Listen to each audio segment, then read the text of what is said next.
Hey y'all, it's the Beck back, and we just got 1169, and I couldn't wait to talk about it.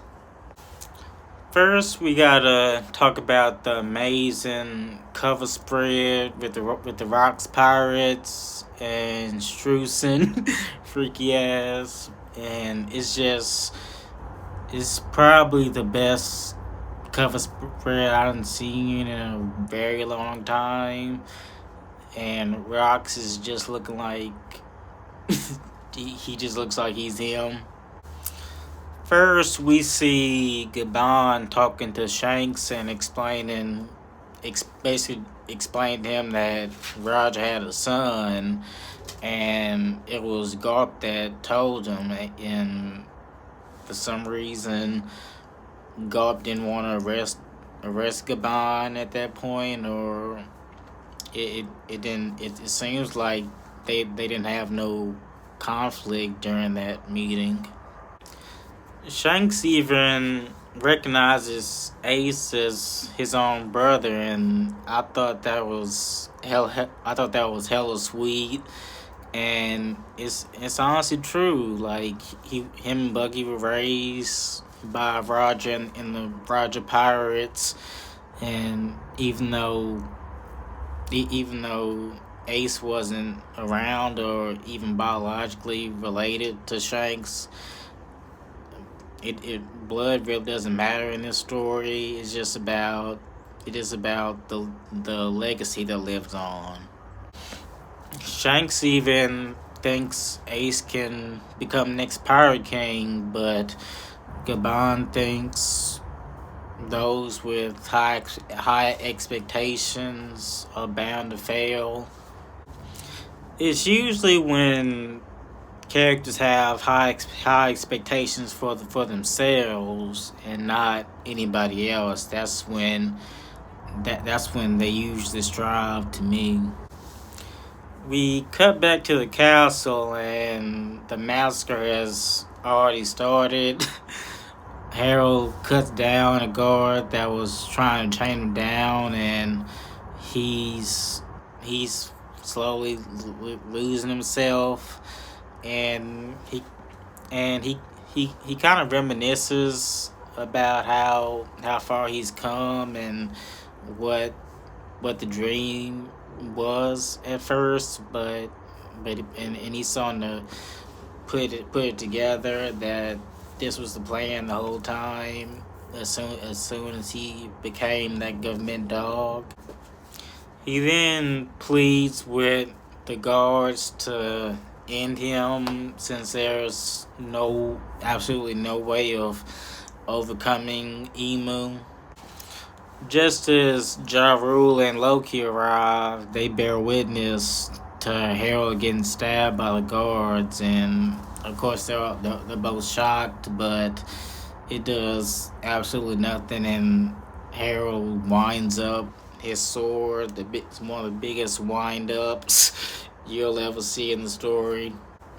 While all this is going on, we cut back to Shanks and Gabon talking, and Shanks is explaining to him about how he and Harold made this pact to serve the Great One.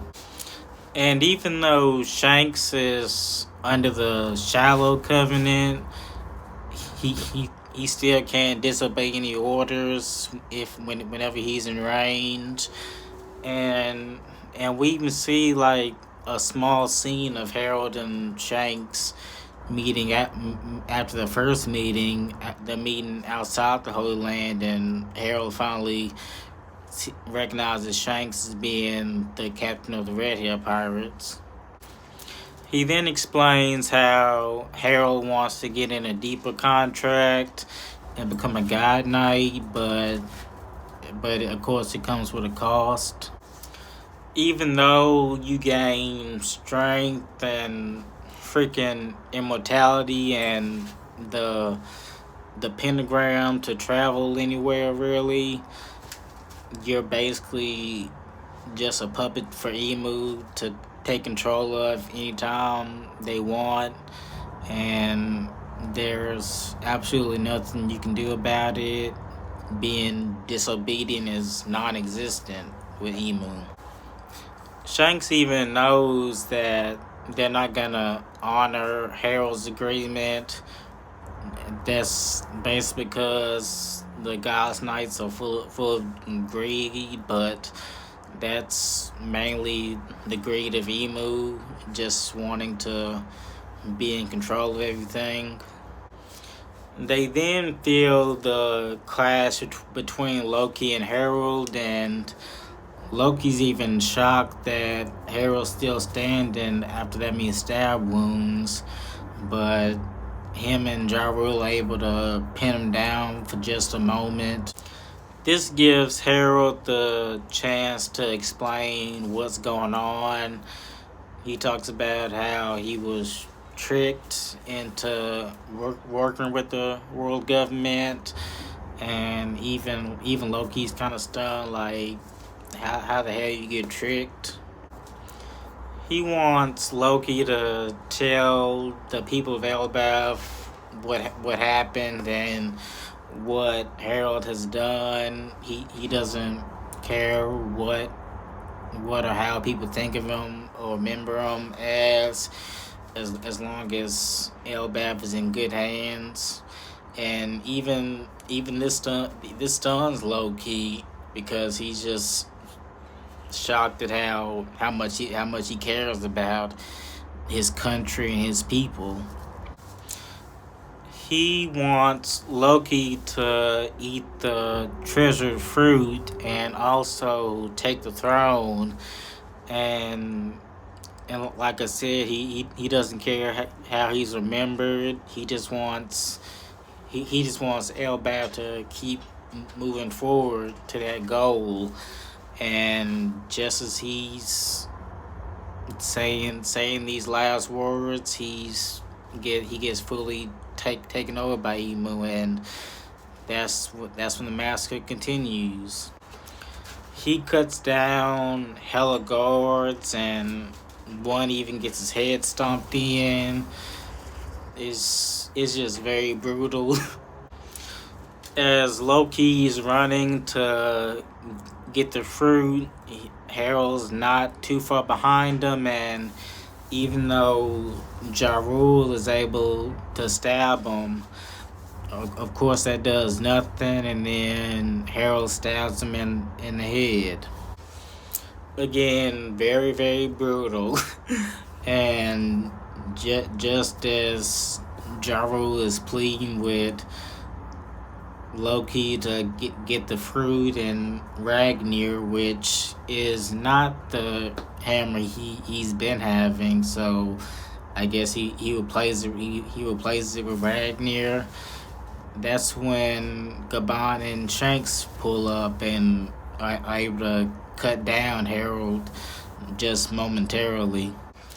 Just enough time for Ja Rule to explain to them what's going on, and then Harold rises up and he starts to gloat and talk about his strength and immortality to Shanks, and Shanks is realizing that there's probably nothing they can do about it.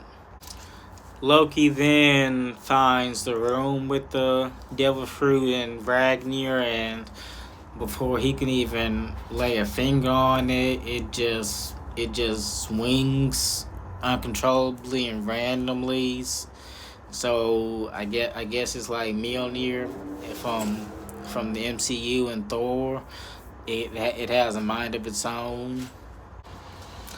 I'm very curious about what this devil fruit might be. I'm sure it's some type of mythical zone, something that's maybe Sun God related, Nika related, something that can counteract the dumb reverse seed and Emu's control over the God's Knights.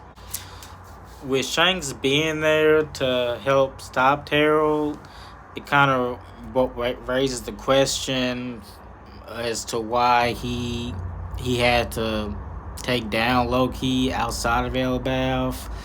Maybe maybe low key just went off the deep end and decided to just f the throne and do whatever he wanted, and Shanks had to intervene and help lock up Loki. Another great chapter, and probably the last one for the year. We ended off strong, and I'm very much looking forward to getting back to Elbath and seeing how this unfolds. But y'all, let me know what you think of 1169, and how you feel about Harold, and how you feel about Shanks. Let me know in the comments, and I'll catch y'all later.